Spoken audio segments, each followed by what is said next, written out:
भविष्य के सभी अध्यापक साथियों का सरकारी अध्यापक चैनल पर हार्दिक स्वागत है।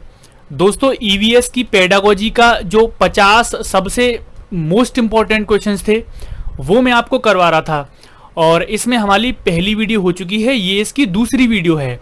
अच्छा, इसके अलावा मैं आपके ईवीएस कंटेंट से टॉप 50 क्वेश्चंस को करवा चुका हूं, तो उसकी प्लेलिस्ट आपको चैनल पर मिल जाएगी। और ये जो ईवीएस पेडागोजी के टॉप 50 क्वेश्चंस होंगे इनको मैं इसी प्लेलिस्ट में ऐड कर दूंगा, है ना। तो आपके ईवीएस के 100 टॉप क्वेश्चंस हो जाएंगे, आपके ईवीएस कंटेंट के 50 क्वेश्चंस और 50 क्वेश्चंस हो जाएंगे आपके ईवीएस पेडागोजी के। तो चलिए शुरुआत करते हैं। इससे पहले 10 हम क्वेश्चंस को डिस्कस कर चुके हैं। अब देखिए, आप यहां पर तैयारी कर रहे हो तो सरकारी अध्यापक जो आपका चैनल है इसकी प्लेलिस्ट देखिए। इसमें यहां पर देखिए टॉप 50 एमसीक्यू और आगे लिखा है ईवीएस। तो इसमें ऑलरेडी 5 वीडियो एडेड हैं। इसमें मैं आपको ईवीएस पेडागोजी की भी वीडियोस ऐड कर दूंगा, तो इसमें आपकी टॉप 100 एमसीक्यूज हो जाएंगे ईवीएस के। चलिए अब देखिए, यहां पर एक कोर्स देखिए, ये आपका सीटेट का प्रीवियस ईयर क्वेश्चंस का कोर्स है बाल विकास का। इसको जरूर देखिएगा। इसमें 14 वीडियो हैं, लगभग 150 क्वेश्चंस को हम इसमें कवर कर चुके हैं। अब ये देखिए 24 वीडियो आपके लिए चाइल्ड साइकोलॉजी की हैं। आपकी सीटेट परीक्षा के लिए बाल मनोविज्ञान का पूरा कोर्स करवा रखा है। इसमें टोटल 24 वीडियो हैं और 24 एकदम अच्छी वीडियोस हैं, बड़े बड़े वीडियोस हैं। सभी 24 वीडियो में पूरा बाल विकास का लगभग पूरा कोर्स कंप्लीट करवा चुके हैं हम। तो इसको भी आप चैनल पर जाकर जरूर देखिएगा। अब नीचे देखिए, हम पहले चैप्टर वृद्धि और विकास से 100 सबसे बेहतरीन क्वेश्चंस करवा चुके हैं। ये देखिए, आप सीडीपी का कोर्स चल रहा था, ये सभी एग्जाम्स के लिए है। आपकी बाल विकास की थोड़ी सी समझ को बढ़ाएगा। यहां पर जो आपका ये जो कोर्स था ये था केवल सीटेट एग्जाम के लिए, ये केवल सीटेट के लिए है। लेकिन ये जो है ओवरऑल कोर्स है, जो आपकी जो बाल विकास मनोविज्ञान है उसकी समझ को बढ़ाने के लिए आपके लिए 23 वीडियोस बना रखी हैं ग्राफिक्स की सहायता से। तो इसको भी आप जरूर देखिएगा। अब देखिए, यहां पर लास्ट में एक कोर्स देखिए आपके लिए बना रखा है। इस कोर्स में आपको एनसीईआरटी ईवीएस पढ़ाई गई है, क्लास 3, क्लास 4 और क्लास 5 की। क्लास 3, 4, 5 की एनसीईआरटी की ईवीएस की पूरी समरी को डिस्कस कर दिया है मात्र 17 वीडियो में। छोटे छोटे वीडियोस हैं, वो भी जरूर देखिएगा। तो ये सरकारी अध्यापक चैनल की प्लेलिस्ट में आप जाकर इन सब चीजों को देख सकते हैं। ये आपका कोर्स वहां पर लगभग पूरा करवा रखा है। चलिए आगे देख लेते हैं। यहाँ पर सीटेट परीक्षा की या फिर यूपीटेट परीक्षा, एमपीटेट परीक्षा, सुपर टेट की भी हम वीडियोस लेकर आएंगे। उसके लिए जो बाल विकास है वो मैं आपकी कवर करवा दूंगा, है ना। और जब सुपर टेट का नोटिफिकेशन आएगा उसके बाद ही हम सुपर टेट की तैयारी शुरू कर देंगे। सरकारी अध्यापक चैनल आपके लिए ही बनाया गया है। इसको सब्सक्राइब कर लेना दोस्तों ध्यान से। इसके बराबर में जो बेल आइकन है उसको ऑल पर सेट कर लेना।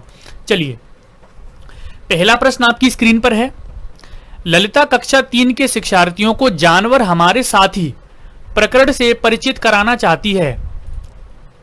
प्रकरण को और अधिक रोचक तरीके से प्रस्तुत करने के लिए निम्न में से कौन सी युक्ति सर्वाधिक उपयोगी होगी? चलिए नीचे कमेंट्स करके अपना आंसर बताइएगा। इससे पहली जो वीडियो थी वो पब्लिश कर दी गई थी, जो लाइव में मैंने अपलोड करी थी, प्रीमियर चलाया था, लेकिन वो पब्लिश हो गई थी।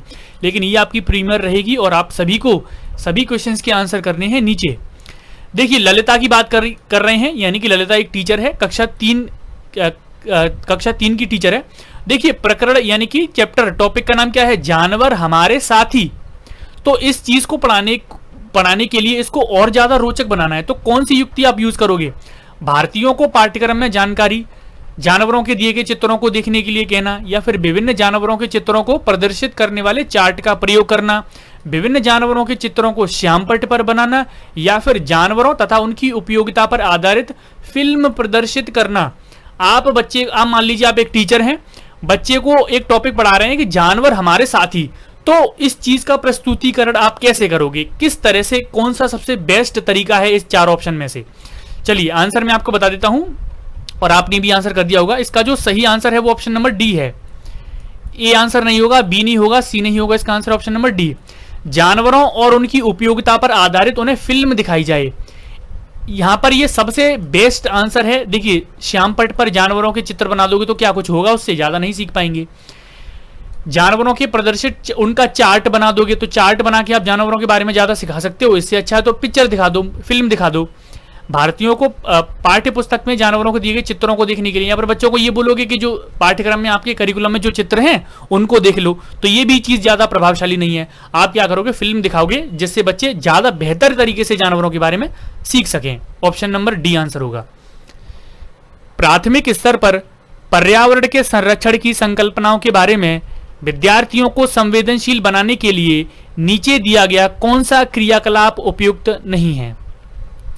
चलिए नीचे कमेंट्स करके अपना आंसर बता दीजिए। ऑप्शन आपका ए पहला है कि वृक्षों पर नारा लेखन प्रतियोगिता आयोजित करना, प्रत्येक छात्र से एक वृक्ष को अपनाकर उसकी देखरेख के लिए प्रोत्साहित करना, बच्चों को लकड़ी के लट्ठों का भंडार दिखाना, वृक्षों पर पोस्टर बनाने की प्रतियोगिता आयोजित करना। अब देखिए यहां पर आंसर मैं आपको बताता हूं, इसका जो आंसर है वो ऑप्शन नंबर सी है। यहां पर बोला गया है कि वृक्षों के संरक्षण की एक संकल्पना के बारे में आप बच्चों विद्यार्थियों से बात कर रहे हो, तो इनमें से कौन सा कथन उपयुक्त नहीं है? तो ऐसा नहीं है कि बच्चों की जो वृक्षों के बारे में यानी कि पेड़ पौधों के बारे में आप बच्चे को पढ़ा रहे हो, तो लकड़ियों का एक गट्ठ मतलब लकड़ियों का एक वो करके लट्ठों का जो भंडार है वो आप दिखा दो, उससे काम चल जाएगा? तो नहीं चलेगा। इस वजह से ये नेगेटिव ऑप्शन है और आंसर भी क्या होगा? Option number C. सॉरी।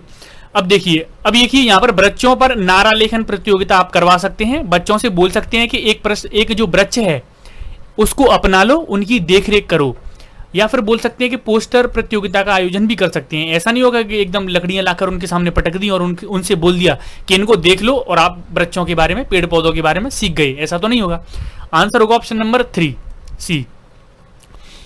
अब देखिए इस प्रश्न को ध्यान से देखिएगा।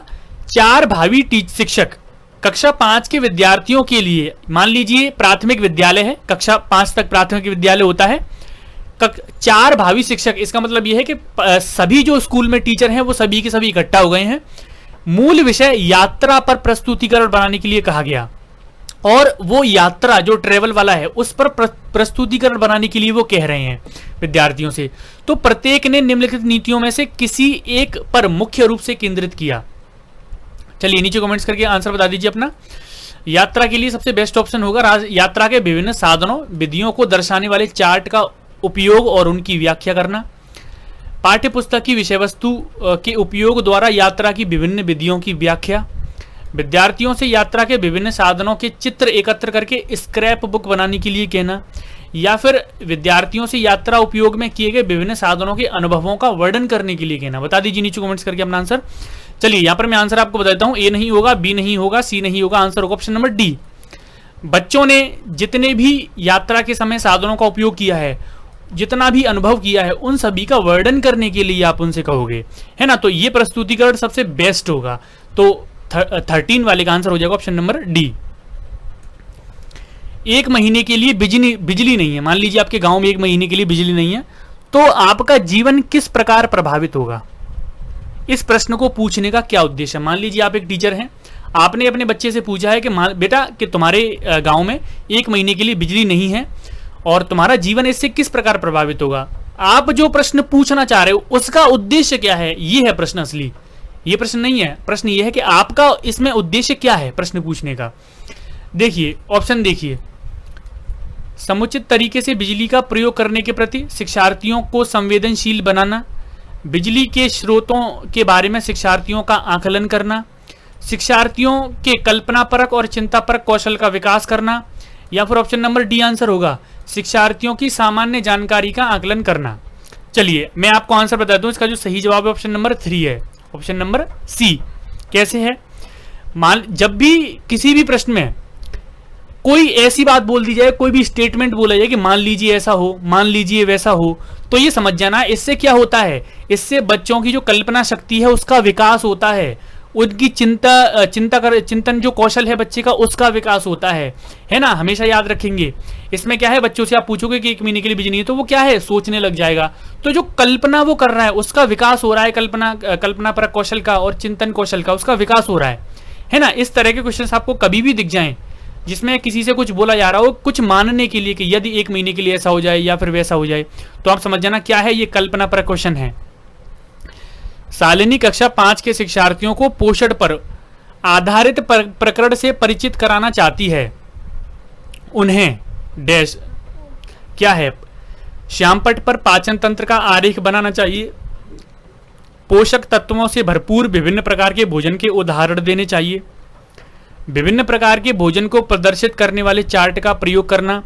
या फिर आप शिक्षार्थियों से कहेंगे कि अपने अपने टिफिन बॉक्स खोलें, उनके तत्व और अवलोकन करें, जो भी उनमें तत्व हैं, जो भी आपका खाना है उनका अवलोकन करें, उसके बाद उनकी आप व्याख्या करेंगे। बता दीजिए नीचे कमेंट्स करके अपना आंसर 15 वाले का क्या होगा।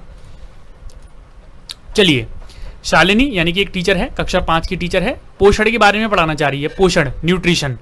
तो किस चीज से परिचित कराएगी? तो यहाँ पर ऑप्शन नंबर डी आंसर होगा। मैं आपको बता देता हूँ, शिक्षार्थियों से कहेंगे कि टिफिन बॉक्स खोलें, उनमें जो खाना है तत्व उनका अवलोकन करेंगे, फिर आप उनकी व्याख्या करेंगे।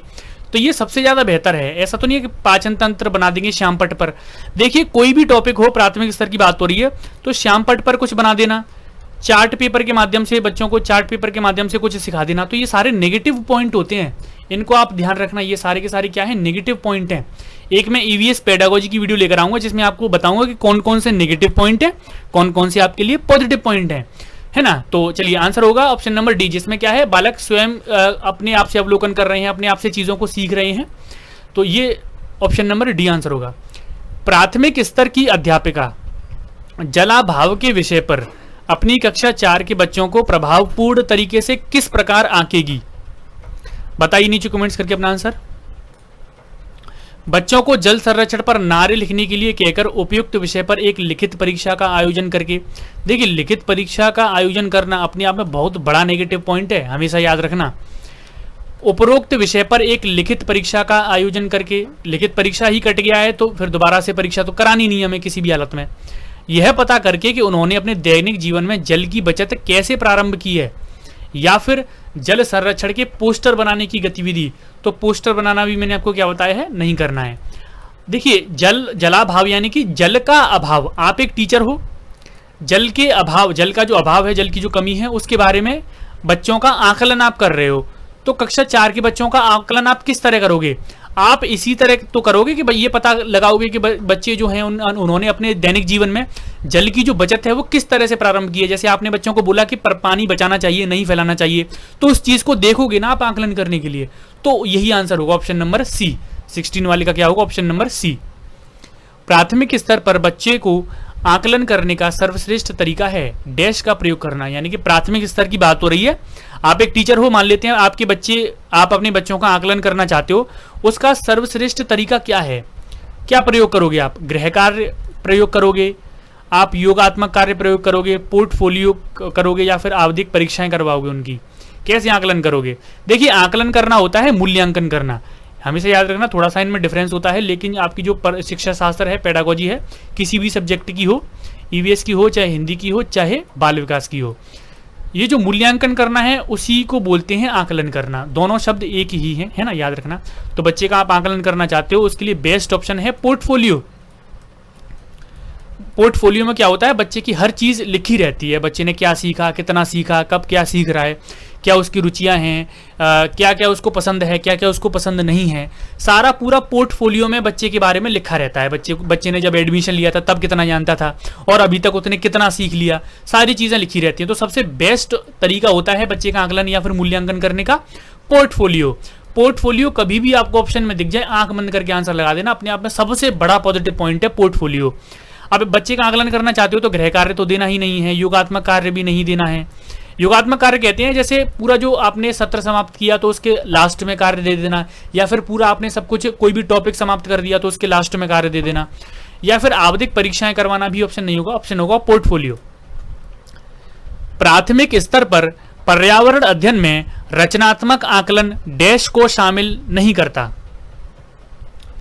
मान लीजिए आकलन है, प्राथमिक स्तर की बात कर रही है, रचनात्मक आकलन किस चीज को शामिल नहीं करता? शिक्षार्थियों की ग्रेडिंग और रैंकिंग को शामिल नहीं करता, शिक्षार्थियों की अधिगम व्यक्तियों की पहचान, अधिगम व्यक्तित्व होगा यहाँ पर, है ना, अधिगम, सॉरी यहाँ पर होगा अधिगम रिक्तियों की पहचान की जाएगी ना, रिक्तियां यानी कि उसके अधिगम में क्या क्या कमियां हैं, अधिगम रिक्तियां होगा यहाँ पर। अधिगम रिक्तियों की पहचान यानी कि उसके अधिगम में क्या क्या कमियां हैं, उसका आकलन करता है रचनात्मक आकलन।